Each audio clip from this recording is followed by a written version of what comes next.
Hey guys, welcome back to my channel. By now you probably already have seen the video of our first field trip to the produce and the country meat market. I think we had fun. I think you're going to enjoy it. If you haven't already seen it, make sure you go back and view that video. And this here is a haul from my visit to the produce and country meat market. I showed you guys a lot of this while I was in the store, but this is what I got. I got 2 bushels of the zipper peas. Those I'm gonna be putting in a pint or either a quart size bag and freezing them. I don't know if I show y'all this process of it because I'm going back to get the purple hub peas and maybe some butter beans, and I'll show you that process if you're interested, because if you're not where you really put up peas, you may not be interested in it, but one day you may move to the south and love it like I do. Okay, so I got 2 bushels. That's supposed to be a whole bushel of peas.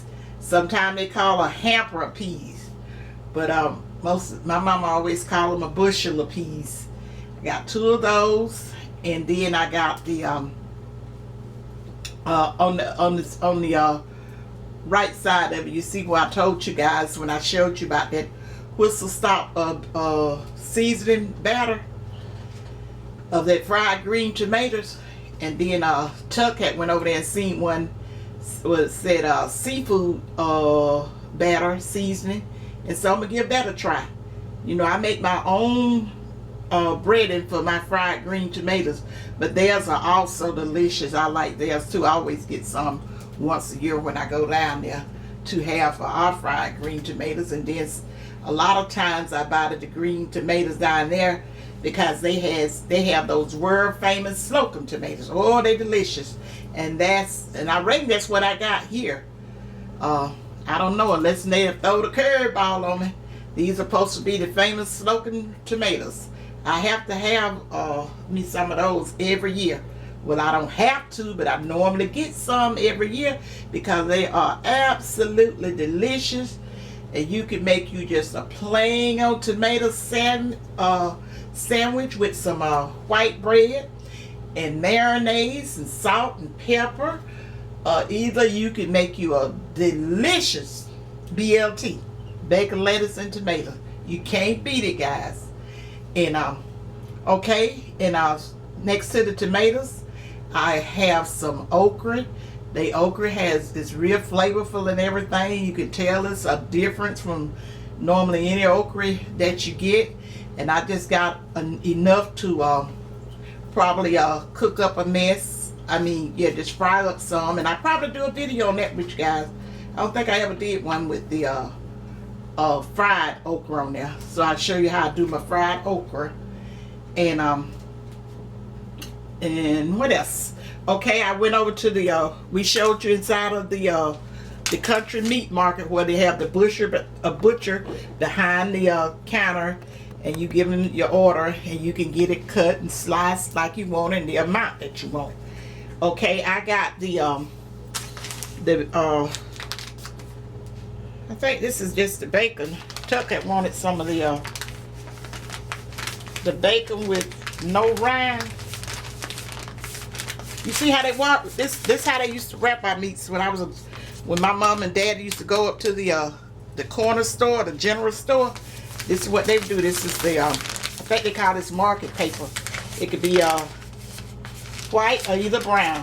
I haven't seen it in the brown in a long time. They used to have the brown up in there, so I don't know what to determine that. I'm gonna open it up and show you guys because I'm gonna repackage it. I'm gonna put it in my bag. Let me show you guys what this country bacon look like. Okay, it's pretty in the guys. Absolutely beautiful. And if you don't want to, you get it thin, get it sliced to whatever your thickness is. And like I say, this right here don't have a rind on it. Sometimes we get it with the rind, but we done got old and I ain't hardly got no teeth. That the rind is the skin that's on it. Ain't hardly got no teeth, so we usually let that alone. I mean, we got teeth, but you can't be doing all that hard stuff with it. Okay, I'm gonna set this out the way and show you they didn't have the seasoning meat that I normally get when I cook my vegetables in. One lady in there got the last bag they had did up, so I just had the butcher to cut me some of the bacon. Just give me the end pieces of the bacon. See how this is, guys? And you just take this and season. Like I told you in earlier videos, I told you guys, I didn't grow up with people putting like a whole lot of meats in their vegetables, not like the collards and the peas and stuff like that. They would probably put about 3 or 4 quarter what size pot of peas they were fixing. Put that in there, and we do that. They did that. Let it come to a boil and pour that first water off, because you know meat was kept in the smokehouse. And yeah, so you see that? This is what I'll be cooking my vegetables in. That's enough for several cookings of vegetables for me. I'll show you when I cook some peas. I'm gonna cook a fresh pot of these peas and probably put a few parts of okra in it, and I'll show you guys that. Glad to show you guys that, because whenever we go down there and buy the peas, the fresh peas for the season, we always cook up a pot of them. Okay, let me rinse my hands real quick.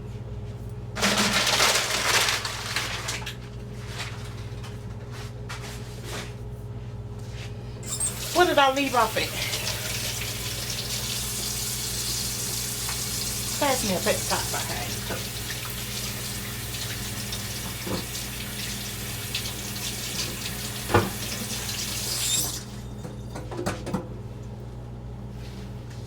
Okay, and they sell, you know, I showed you guys the green peanuts in there, but they also sell them in their bowl. And every time we visit, we always get some boiled peanuts. They are delicious. And since I know we all live in different areas in different states, this is what they look like. The boiled peanuts. Because we have a peanut festival down here in call it the Peanut Festival. They have it in November, and peanuts is a big thing in this area. And let me know if y'all ever had boiled peanuts before, other than the ones in the can, the fresh green out of the fields and stuff. And because I know some states, I know when my son was up in college, he had a roommate that was I'm gonna ask him to put that in the comment section when you see this video. I'm trying to think, what was that young man from? I want to think he was from Minnesota, somewhere. But Mario, put the name of the state that young guy was from when you said boiled peanuts, and he was like he had never heard of them before, and you know didn't know what it was. So when Mario came home, and it was Peanut Festival time, he went to the Peanut Festival and he bought him some of the green boiled peanuts. He bought some and took it back to him, and he said the guys said they was, you know, that they was good. Okay, you guys, this is the green tomato relish that you eat with your fried green tomatoes, or either you can, you know, I use the ranch dressing. I like that, but this is real good with it. Okay, and then we got a watermelon. It's a seedless watermelon, and they always have some nice, sweet, juicy, delicious watermelon. So I normally get at least 2 or 3 of them a year. When I go back, I get another watermelon, because most of the time I end up getting the ones with the seeds, because you know this was something I had to get used to. At first I really didn't fool with them. I'm like, a seedless watermelon? You said what? How you have a watermelon without seed? Being born in the country, I mean raised in the country. I wasn't born in the country. Being raised in the country, we didn't know nothing about that. No watermelons without seeds, because we would we had plenty of seeds in ours. And I think that's everything, you guys. I really hope y'all enjoyed the field trip, because like I said, I had already planned this and I had planned big, but you know we could always plan stuff, and plan don't always work out like you plan them. But with all this going on and everything, I was not gonna let that stop me when I seen that everybody was like, okay, we got to buckle down and come on and live with this stuff. We all can't go in a hole or go in the house and become a hermit and not live our lives if we have to deal with this the rest of our lives. So we better get busy with our lives.